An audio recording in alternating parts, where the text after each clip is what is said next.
اور اگر میں اس بات کو ماننے والا بن جاؤں تو میں اللہ کے ہاں قیمتی ہو جاؤں گا کہ گھٹیا ہو جاؤں گا؟ اب مجھے اللہ اس دنیا میں ایسی زندگی دیں گے میرے دوستو جس زندگی کی ہم میں سے ایک ایک تمنا رکھتا ہے۔ یہود آئے حضرت عمر رضی اللہ تعالیٰ عنہ کے پاس اور آ کر کہنے لگے یہ آیت اگر ہم پر اترتی، یہ جس دن اترتی اس دن ہم عید مناتے۔ وَأَتْمَمْتُ عَلَيْكُمْ نِعْمَتِي، یہ ہے وہ زبردست بات جس کا میں آپ کے سامنے ذکر کرنا چاہتا ہوں۔ نعمت کس چیز کو کہتے ہیں؟ ہر وہ چیز جس کی میں اور آپ دل میں تمنا رکھتے ہیں اس کو نعمت کہتے ہیں۔ ہم میں سے ہر ایک چاہتا ہے لوگ ہم سے محبت کریں، ہم میں سے ہر ایک چاہتا ہے ہماری اولاد ہماری فرما بردار ہو۔ عدی بن حاتم آئے حضرت عمر رضی اللہ تعالیٰ عنہ کے پاس، امیر المومنین اللہ کے نبی نے مجھ سے 3 باتیں کہی تھیں۔ عدی بن حاتم خود فرماتے ہیں، خود کہتے ہیں کہ مجھے یقین ہو گیا کہ لوگ اس آدمی کو جو مجنون کہتے ہیں صحیح کہتے ہیں۔ پھر فرمایا عدی وہ کیا وقت ہوگا کہ چوراہے پہ کھڑا ہو کر ایک مسلمان اعلان کرے گا بھائی کوئی زکوٰۃ لینے والا ہے اور کوئی زکوٰۃ لینے والا نہیں ہوگا۔ کہا یہ بتاؤ مسلمانوں کو کیسا پایا؟ کہتی ہے ایسا جیسے ایک ماں کی اولاد ہو سارے۔ تو سوچو جب اس زبان سے جب اس نبی آخر الزمان کی مبارک زبان سے جو بات نکلتی ہوگی، ذرا سوچو اللہ کے ہاں اس کی کتنی قیمت ہوگی، کتنی قیمت ہوگی اس کی اللہ کے ہاں۔ اور اگر میں اس بات کو ماننے والا بن جاؤں تو میں اللہ کے ہاں قیمتی ہو جاؤں گا کہ گھٹیا ہو جاؤں گا؟ کیا ہو جاؤں گا؟ قیمتی ہو جاؤں گا۔ اب میری دعا اللہ رد کریں گے کبھی؟ نہیں کریں گے کبھی۔ اب مجھے اللہ ایسی زندگی دیں گے دنیا کے اندر، اللہ اب مجھے اللہ اس دنیا میں ایسی زندگی دیں گے میرے دوستو جس زندگی کی ہم میں سے ایک ایک تمنا رکھتا ہے۔ ہاں دیکھو نا، دیکھو میں آپ دلیل سے بات کر رہا ہوں، میں ایسے نہیں بات کر رہا آپ لوگوں سے۔ جب آپ حجۃ الوداع سے واپس ہوئے تو قرآن کی کون سی آیت اتری؟ الیوم اکملت لکم دینکم واتممت علیکم نعمتی ورضیت لکم الاسلام دینا۔ یہود آئے حضرت عمر رضی اللہ تعالیٰ عنہ کے پاس اور آ کر کہنے لگے یہ آیت اگر ہم پر اترتی، یہ جس دن اترتی اس دن ہم عید مناتے۔ ہاں کتنی بڑی بشارت ہے، ذرا سنو غور سے۔ الیوم اکملت لکم دینکم، میرے بندو میرے نبی ان کو بتائیں آج ہم اپنا دین تم پر مکمل کر رہے ہیں۔ اپنا دین یعنی یہ دین اللہ کی طرف سے آیا ہے، رسول اللہ صلی اللہ علیہ وسلم کی طرف سے اس میں کچھ فارمولیشنز نہیں ہیں، بلکہ آپ کے بارے میں تو اللہ پاک فرما رہے ہیں میرا نبی تو وحی کے علاوہ کوئی بات ہی نہیں کرتا۔ تو دین اللہ کی طرف سے آیا اور اللہ پاک کیا فرما رہے ہیں؟ آج مکمل کر دیا میں نے۔ وَأَتْمَمْتُ عَلَيْكُمْ نِعْمَتِي، یہ ہے وہ زبردست بات جس کا میں آپ کے سامنے ذکر کرنا چاہتا ہوں۔ اور ان کو بتا دیں، یہ خوشخبری بھی دے دیں کہ میں نے اپنی جتنی بھی نعمتیں، نعمت کس کو کہتے ہیں؟ ہر وہ چیز جس کی میں اور آپ دل میں تمنا رکھتے ہیں۔ نعمت کس چیز کو کہتے ہیں؟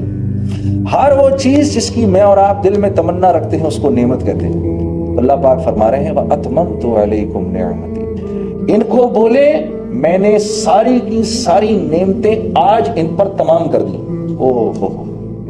لیکن وَرَضِيتُ لَكُمُ الْإِسْلَامَ دِينًا، ان سے یہ کہیے کہ میرے پاس آپ کی زندگی کے سوا اور کوئی زندگی لے کر نہ ہے، بس میری رضا تو اس زندگی میں ہے جو زندگی آپ کی زندگی ہے، بس مجھے تو اسلام چاہیے ان سے، کوئی اور مینڈیٹ نہیں چاہیے مجھے ان سے، کوئی اور ایجنڈا نہیں چاہیے مجھے ان سے۔ آج دین مکمل ہو گیا میرے نبی، اور میں جتنی نعمتیں، اب نعمتیں کیا ہیں بھائی؟ ہم میں سے ہر ایک چاہتا ہے ہماری عزت ہو، ہم میں سے ہر ایک چاہتا ہے لوگ ہم سے محبت کریں، ہم میں سے ہر ایک چاہتا ہے ہماری اولاد ہماری فرما بردار ہو، ہم میں سے ہر ایک چاہتا ہے ہماری شوہر چاہتا ہے میری بیوی مجھ سے وفا کرنے والی ہو۔ وفا کا کیا مطلب؟ نیک ہو، نمازی ہو، روزے دار ہو، قرآن پڑھنے والی ہو، بچوں کی صحیح تربیت کرنے والی ہو، شوہر کے مال کو صحیح خرچ کرنے والی ہو، اپنی عصمت کی حفاظت کرنے والی ہو۔ یہ ہر مرد کی اندر کی خواہش ہے میرے دوستو، چاہے وہ مسلمان ہے یا غیر مسلم ہے۔ ہر عورت کی یہ خواہش ہے شوہر مجھ سے محبت کرنے والا ہو، مجھ سے پیار کرنے والا ہو، صرف مجھ سے پیار کرنے والا ہو۔ بہت بڑی نعمت ہے یہ، ہر عورت کی خواہش ہے۔ بچے فرما بردار ہوں، معاشرے میں لوگ عزت کرتے ہوں، میرا تھوڑا مجھ کو پورا پڑتا ہو، میرے رزق میں برکت ہو، میری عمر میں برکت ہو، میں صحت مند ہوں، میری دعائیں قبول ہوں۔ یہ تمام نعمتیں ہیں۔ میں جس علاقے میں رہتا ہوں وہاں لوگ امن، چین، اطمینان اور سکون کے ساتھ زندگی گزاریں۔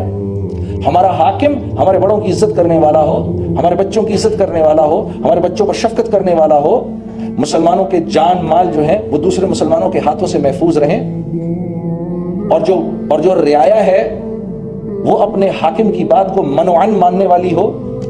یہ وہ تمام نعمتیں ہیں جن کی ہم خواہش رکھتے ہیں. اللہ پاک فرما رہے ہیں میرے نبی ان سے کہیے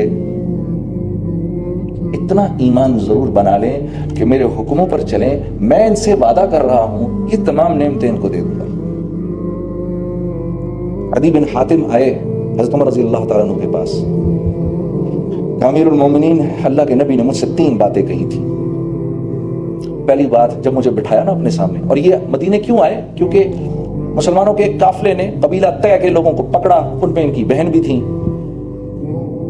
پکڑا, مال تو لے لیا. جب لوگوں کو چھوڑنے لگے, کیونکہ یہ لوگ لوٹ مار کرنے آئے تھے, مسلمانوں نے پکڑ لیا, جب چھوڑنے لگے تو پتا چلا کہ بھائی حاتم تائی کے خاندان کی ایک عورت بھی ہے اس میں, عدی بن حاتم کی بہن ہے. تو مسلمانوں نے کہا کہ یا رسول اللہ اس کی وجہ سے کوئی بڑا ہم کو غنیمت ملنی چاہیے. آپ صلی اللہ علیہ وسلم فرمائے نہیں, اس کو چھوڑ دو. جب چھوڑ دیا تو وہ واپس گئی, واپس جا کر رسول اللہ صلی اللہ علیہ وسلم کے اخلاق, صحابہ کے اخلاق, صحابیات کے اخلاق سب بتائے, اور جا کر کہا عدی بن حاتم کو ہم اپنے دادا کے بارے میں سنتے ہیں, حاتم تائی کے بارے میں, کہ سخی وہ تھا, میں اس کی قسم کھاتی ہوں جس نے ہمیں تمہیں پیدا کیا. میں یہ سمجھتی ہوں میں جس آدمی کے پاس سے آ رہی ہوں اس سے بڑا سخی آج تک کوئی پیدا نہیں ہوا.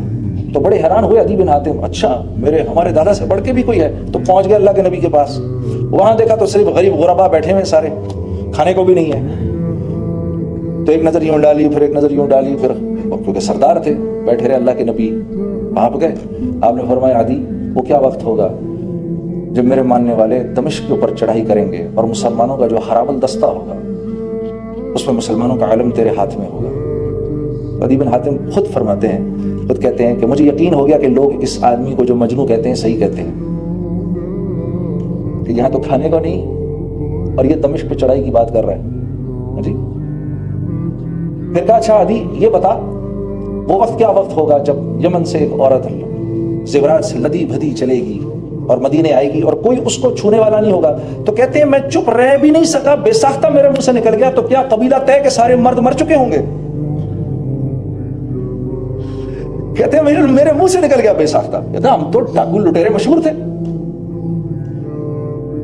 پھر فرمایا عدی وہ کیا وقت ہوگا کہ چوراہے پہ کھڑا ہو کر ایک مسلمان اعلان کرے گا بھائی کوئی زکات لینے والا ہے اور کوئی زکات لینے والا نہیں ہوگا. عمر رضی اللہ تعالیٰ عنہ کو یہ بات آ کر ان کا بازو پکڑ لیا اور آنکھوں سے آنسو ہچکیا. میرے نبی نے جو پہلی بات کہی تھی وہ تو صحیح ہو گئی. دمشق اللہ کے فضل و کرم سے آج مسلمانوں کی تحویل میں ہے, اور ہاں وہ جو حرابل دستہ تھا میں سب سے آگے تھا اور مسلمانوں کی فوج کا علم میرے ہاتھ میں تھا. تو حضرت عمر مسکرائے, کہا تجھے تیری دوسری بات بھی سچی دکھا دوں؟ کہا اچھا, کہا میرے ساتھ آؤ. لے گئے. وہ کچھ عرصے پہلے وہ عورت یمن سے چل کے آئی تھی. کہا تو کون ہے؟ میں فلاں. کہاں سے آ رہی؟ یمن سے. کہا اتنی لدی پھدی؟ کہا ہاں. کہا یہ بتاؤ مسلمانوں کو کیسا پایا؟ کہتی ہے ایسا جیسے ایک ماں کی اولاد ہو سارے. ہاں یہ کہاں سے ہو گیا میرے دوستوں؟ ہمارے تمہارے جیسے لوگ تھے؟ نہیں, ہمارے تمہارے جیسے لوگ نہیں تھے, ہم تم سے بھی زیادہ گئے گزرے لوگ تھے. ہاں ہم تم سے بھی زیادہ گئے گزرے لوگ تھے. یہ اسلام ہی تو تھا, یہ وہ ایمان ہی تو تھا, اور کیا تھا جس نے ایسا بنا دیا. تو حضرت عدی بن حاتم کہنے لگے امیر المومنین اگر میرے نبی کی 2 باتیں پوری ہوئی ہیں تو تیسری بھی ضرور پوری ہوگی. اور حضرت عمر بن عبدالعزیز کے دور میں میرے دوستوں ایک آدمی ایسے چوراہے پہ کھڑا ہو کر کہتا تھا بھائی اتنا مال زکات کا ہمارے پاس موجود ہے, کوئی ہے کوئی زکات لینے والا؟ کوئی بھی نہیں تھا. کیوں نہیں تھا؟ سب دینے والے تھے. جو کچھ سنا گیا اللہ پاک اس پر عمل کرنے والا اور آگے لوگوں تک پہنچانے والا بنائے. مزید اصلاحی بیانات کے لیے ہمارا یوٹیوب چینل بیوٹیفل بیان JJ کو سبسکرائب کریں اور ویڈیو کو لائک کریں. جزاک اللہ خیر.